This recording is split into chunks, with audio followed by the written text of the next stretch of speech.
अरे बेटा इस पे नहीं, बाल्टी में डालो, बाल्टी में।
अल्लाहु अकबर, अल्लाहु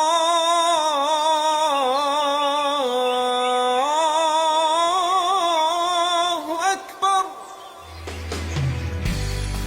अरे इमरान, जोया, उठो तो। कब तक सोते रहोगे? आज बकरा ईद है। देखो तुम्हारे अबू मुन्ना को नहला रहे हैं।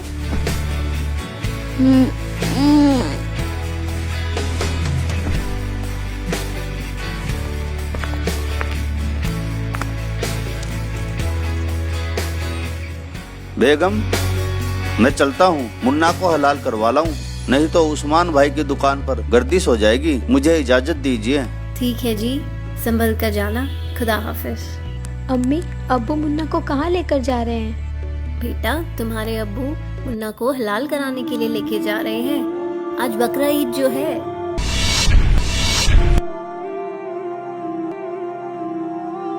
अबू अबू प्लीज मुन्ना को मत लेकर जाओ। बेटा ये जरूरी है। हमारा बिल्कुल भी मन नहीं लगेगा अबू, यदि मुन्ना को कुछ हो गया तो। बेटा ये जरूरी है। प्लीज अबू प्लीज मुन्ना को इमरान मत बेटा लेकर मान जाओ आप। Please Abu please. बेगम पकड़ो इसे। अब्बू मत लेकर जाओ ना मुन्ना को, आखिर उसने किसी का क्या बिगाड़ा है?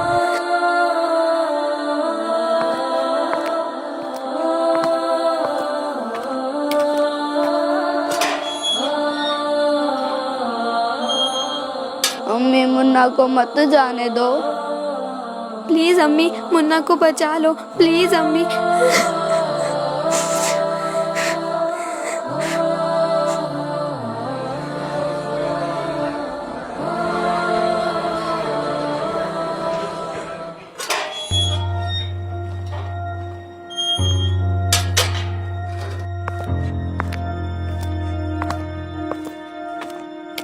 ये लो बेगम।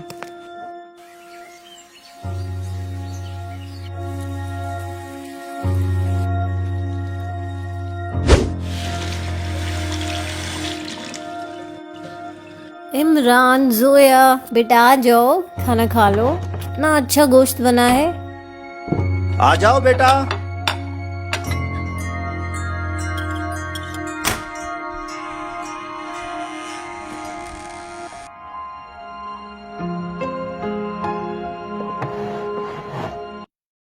अब्बू मुन्ना कहाँ है?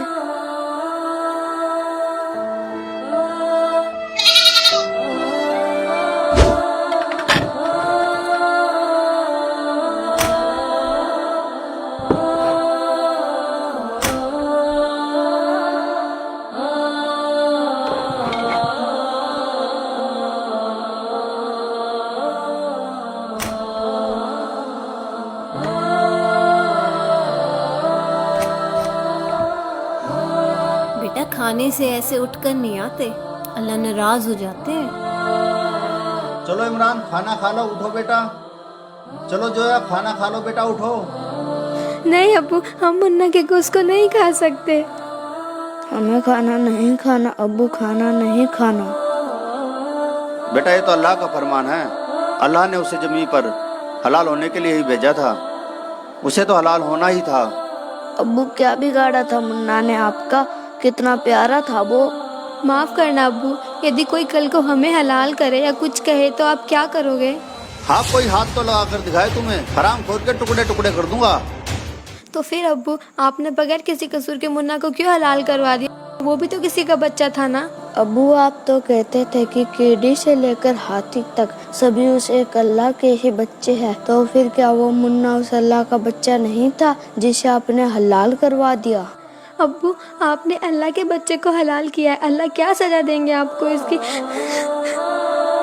अरे बेटा, मुन्ना को हमने कलमा पढ़कर ही हलाल कराया है, जिससे उसकी रूह जन्नत में चली गई। इसीलिए अब उसका गोश्त खाने से हमें सवाब मिलेगा। अम्मी, यदि ऐसे ही जन्नत में जाते हैं तो आप एक काम कीजिए, हमें भी कलमा पढ़कर हलाल करवा दीजिए, ताकि हम भी जन्नत में जाकर अल्लाह से पूछ सके कि वाकई आपने ये हुक्म दिया है कि बेजुबानों को हलाल करो।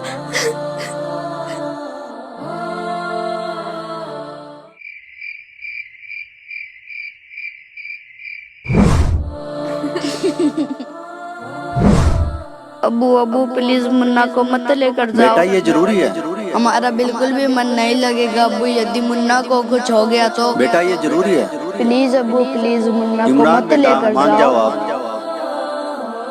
नहीं अब्बू नहीं, मत लेकर जाओ मुन्ना को। क्या मुन्ना हुआ को इमरान मत बेटा? लेकर जाओ क्या अब्बू हुआ? प्लीज। क्या हुआ बेटा? मुन्ना कहाँ चला गया अम्मी? मुन्ना ने आपका क्या बिगाड़ा था अब्बू, जो आपने उसका हलाल करवा दिया? हाँ अब्बू, चुप हो जाओ बच्चों, रात काफी हो गई, सो जाओ।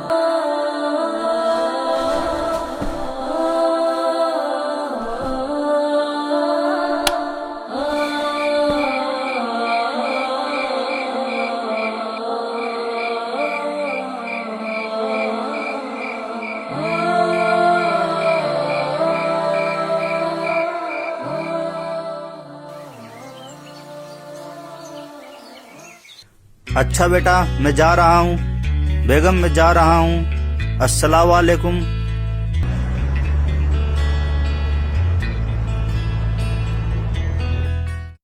अब्बू, मत लेकर जाओ ना मुन्ना को, आखिर उसने किसी का क्या बिगाड़ा है? अब्बू अब्बू प्लीज मुन्ना को मत लेकर जाओ। माफ करना अब्बू, यदि कोई कल को हमें हलाल करे या कुछ कहे तो आप क्या करोगे? आरिफ भाई सलाम वालेकुम। वालेकुम सलाम। चलो आरिफ भाई लंच करने चलते हैं। आप कर लीजिए, मुझे भूख नहीं है। नहीं आरिफ भाई, ऐसे काम नहीं चलेगा। मैं सुबह से आपको देख रहा हूँ, काफी परेशान लग रहे हो। लंच तो करना ही पड़ेगा। चलो खड़े हो जाओ।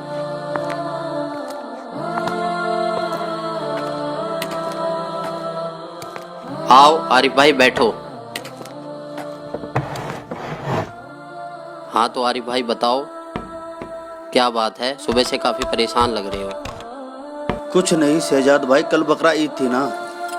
कल की बकरा ईद ने तो मुझे झंझोड़ के रख दिया, मेरी रूह को एकदम निचोड़ दिया। बच्चों ने मुझसे ऐसे सवाल जवाब किए जिसका मेरे पास कोई जवाब नहीं था। अब्बू मुन्ना कहाँ है? अब्बू क्या बिगाड़ा था मुन्ना ने आपका? माफ करना अब्बू, यदि कोई कल को हमें हलाल करे या कुछ कहे तो आप क्या करोगे? आपने बगैर किसी कसूर के मुन्ना को क्यों हलाल करवा दिया? अब्बू आप तो कहते थे कि कीड़ी से लेकर हाथी तक सभी उस एक अल्लाह के ही बच्चे हैं, तो फिर क्या वो मुन्ना उस अल्लाह का बच्चा नहीं था जिसे आपने हलाल करवा दिया? अब्बू, आपने अल्लाह के बच्चे को हलाल किया है, अल्लाह क्या सजा देंगे आपको इसकी? तो शहजाद भाई अब आप ही बताइए मैं क्या करूं? उसके बारे में किसी बाखबर को पूछ कर देखो कि वो बाखबर होगा और वही खुदा की इबादत करने का तरीका बताएगा। और फिर तो आपको यह भी पता होगा कि वो बाखबर कौन है जिसके बारे में कुरान शरीफ के अंदर जिक्र किया गया है। वो बाखबर ही तो संत रामपाल जी महाराज है। उन्होंने ही तो मुझे कुरान शरीफ का सच्चा ज्ञान बताया है। वो ऊपर से जो आदेश लेकर आया था हजरत मोहम्मद, उसमें बिस्मल यानी गाय को काटना, मुर्गे को काटना, बकरे को काटना, इसको बिस्मल बोलते हैं। ये कहते हैं रोजा, बंग और नमाज बताई थी उसने। रोजा माने व्रत, बंग जैसे ऊंचे शोर में आवाज करना, हे भगवान हमारी अर्ज सुनना, इसको बंग बोलते हैं। और 5 वक्त की नमाज कहते सिर्फ इतना आदेश था हजरत मोहम्मद का, ये मांस खाने का नहीं था।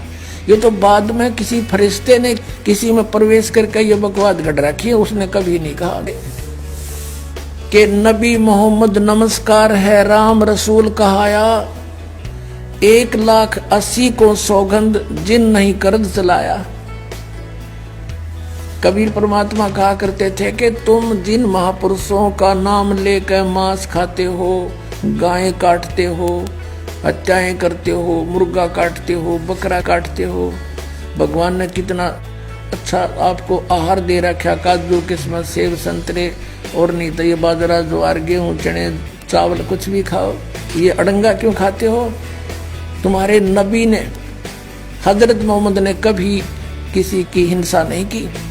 कहते हैं वो तो आदरणीय महापुरुष थे। नबी मोहम्मद नमस्कार है राम रसूल कहाया, और 1,80,000 को सौगंध जिन नहीं कर चलाया। हजरत मोहम्मद जी के 1,80,000 अनुयायी हुए थे जो कति पाक साफ थे। वो ब्याज तक भी नहीं लेते थे, जिहाद संघर्ष नहीं करते थे, किसी का कत्ल करना भी महापाप मानते थे। वो तो ऐसे महापुरुष थे। कहते हैं अरस कुरस पर अल्लाह तकत है, अरस कुरस पर आसमान के ऊपर अंतिम छोर पे अरस कुरस पर अल्लाह तकत है, भगवान का सिंहासन है, और खालिक बिन नहीं खाली, और वो पैगंबर पाक पुरुष थे साहिब के अब्दाली। जिन महापुरुषों की तुम आड़ लेकर दुनिया को भ्रमित कर रहे हो, मांस खिला रहे हो, पाप के भागी बना रहे हो, उन्होंने कभी मांस छुआ नहीं। मांस वगैरह भक्षण करना ये समर्थ का आदेश नहीं।